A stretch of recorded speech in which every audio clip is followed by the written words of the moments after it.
Tonight, police say they cannot confirm whether a number of shootings in inner city areas are linked with a Holy Thursday homicide, but say it was no easy Easter for the police. The victims of the Wilton's Yard fire that engulfed 3 structures are trying to get back on their feet and need your help. The hard thing about it, a lot of elders are left without homes, and we're pleading on the public to give some form of assistance.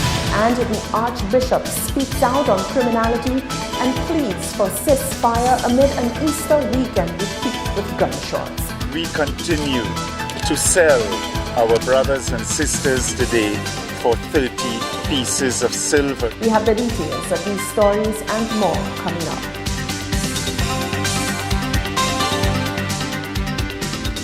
This is the Hot 7 Nightly News with Lovelace and Amy Joseph. Good evening. It is Tuesday, the 23rd of April, 2019. Welcome to the Hot 7 Nightly News. We're on Flow, channel 117, on Kiss FM 105.5 and 105.9, on www.caribbeanhottv.com, and of course on our free Caribbean Hot FM mobile app. I'm Lovely St. Amy Joseph. Thank you for joining us. Police are reporting on a busy Easter weekend for the Royal St. Lucia Police Force with a number of shootings and 1 road fatality. The press office says they cannot confirm whether the shootings are linked with a Holy Thursday homicide. Rochelle Gonzalez begins our reporting. Concerns have been raised in the Marcia community following 2 separate shooting incidents which occurred over the Easter holidays. The sense of fear and concerns are reportedly heightened following the homicide of Chad Ramsey of the George Charles Boulevard.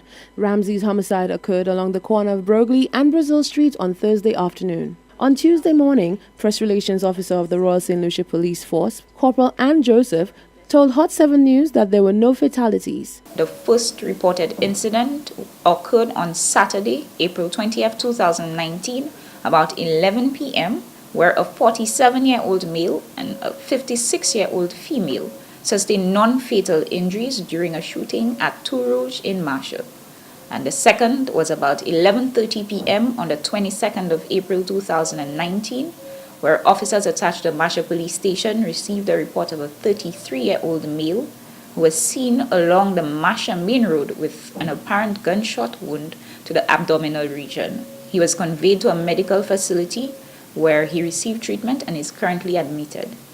When seeking confirmation of a link between the 2 shootings and Thursday's homicide, Joseph said the matter is being looked into. In relation to the shootings, the recent shootings, can you confirm whether those shootings have anything to do with the homicide on Thursday?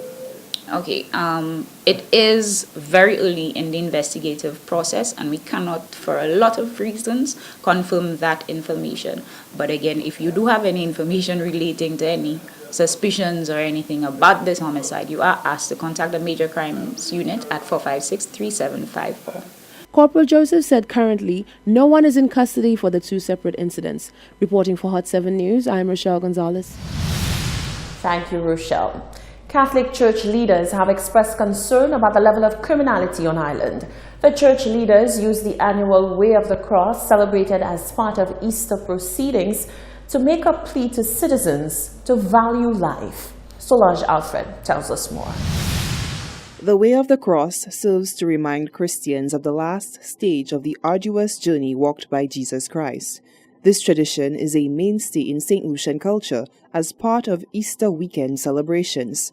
During the Way of the Cross, Archbishop Robert Rivas says the prevalence of criminality plaguing St. Lucia in the wake of the barrage of violent reports during the Easter weekend, which involved the deadly shooting of 1 man on Thursday and several nursing injuries subsequent to the initial Thursday shooting, demonstrates a downward spiral for the country. We had in St. Lucia up to yesterday, as recently as yesterday, Holy Thursday, a time when people should be reflecting deeply on the mystery of Christ and the gift of life that God offers us and the abundant life that God offers us. We had a story near our Catholic boys' schools where somebody was just shot in his head twice, killed. When you point a gun at someone, to their head and you shoot them, there's only one thing you want to do, is to kill that person, is to destroy that person. But for what? For what? Why?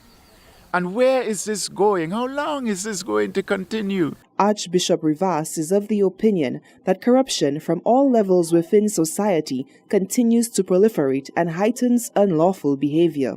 The clergyman went on to make a plea for peaceful resolution to become commonplace within society.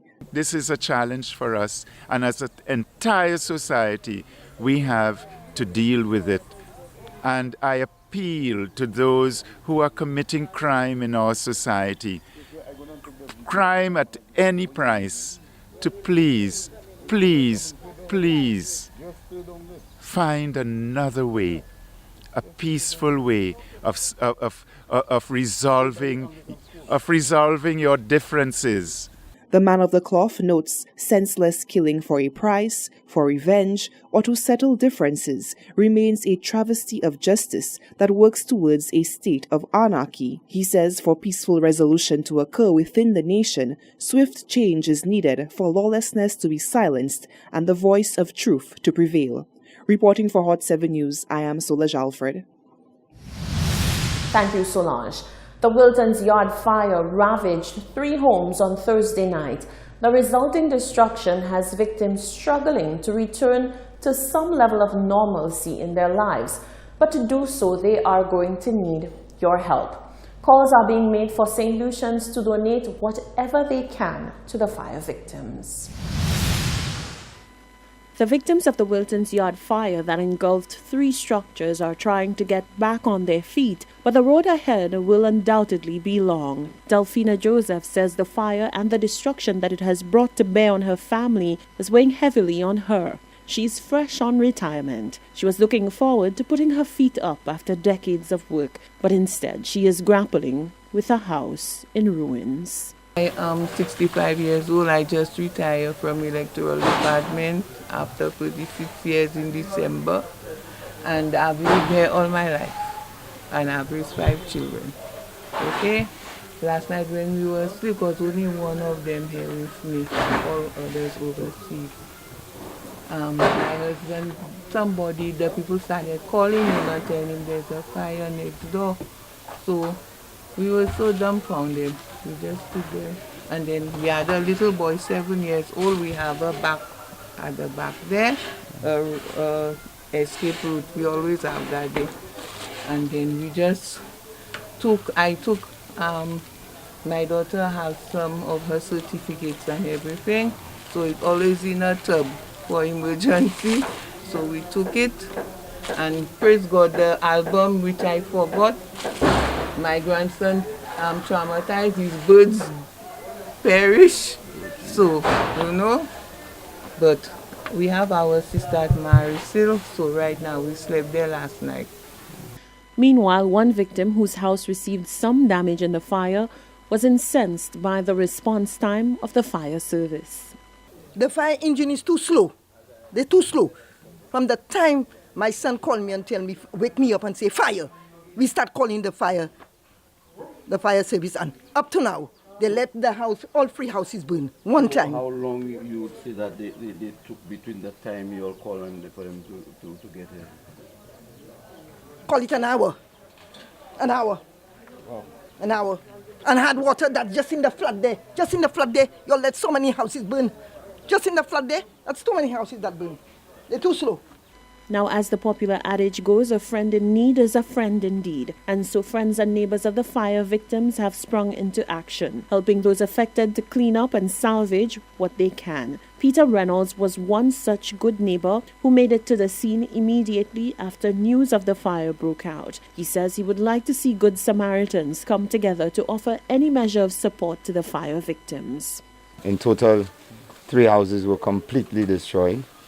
Well, I'm trying to help my friend there. It's basically one of my best friends there, so his house also went up in flames. As you could see, everybody lost everything. I mean, they were barely able to escape the fire because the fire spread very quickly because the 3 structures that were destroyed were wooden structures, so as you could see, the damage is quite extensive, and some people lost quite a lot. This gentleman lost $75,000 in tools alone. So, because he's a carpenter, that's his trade. The fire victims are receiving some support from the St. Lucia Red Cross, but residents say every and any donation would be much appreciated. Meanwhile, in the aftermath of the Wilton's Yard fire, calls are being renewed for the government to reinstate the distress fund. The $400,000 allocation is no longer part of government's recurrent expenditure. Dr. Paul Caslendo, who is a friend of one of the Wilton's Yard fire victims, says the importance of the fund cannot be overemphasized in such a context. It's always difficult, particularly for a man of his age, when you have reached that tender age, when you don't have the strength to face greater challenges in life, and you have lost all your tools and equipment that you use for working. It makes it a little difficult for him. There to provide him with my emotional support, and the other people who lost their homes with my emotional support, to see how we can give them the strength to carry on through a tragedy of this sort, particularly in an economic climate of that nature. I also do see it fitting for the Prime Minister to understand that some individuals like him cannot afford home insurance, and the state has to provide some sort of protection, some sort of assistance when they find themselves in tragedies of this sort. The matter of the distress fund was a focal point for Dennery North MP Sean Edward during his debate on the estimates of revenue and expenditure. As he debated the figures presented in the estimates, he questioned why, if the economy is on the rebound as the government stated, did they not reinstate the distress fund? Every year in St. Lucia there is somebody who struggles to put 10 sheets of plywood together and call it a home. And you should never look down on them, because of the amount of sweat it took to construct those 2x4 homes and the amount of pride that resides in there. And Mr. Speaker, sometimes to no fault of theirs, they are at work and they get a call, that distressing call, that the little plywood structure has gone up in flames, and you cannot find $400,000 to reinstate a distress fund. You cannot find $400 million, $400 million, pour mettre dans un budget of 1.5 billion pour aider les gens qui ont bilé. Mais quand nous avons parlé l'année en cette ici, je me dis, Mr. Speaker, c'est pour là pour vivre fort. Manière you have sa belle pour cheval venir pour. D'abord rien qui a enlevé moins plus. That was Dennery North MP Sean Edward. This is the Hot 7 Nightly News. When we come back, the Royal St. Lucia Police Force confirms that a report made against a police officer is being investigated.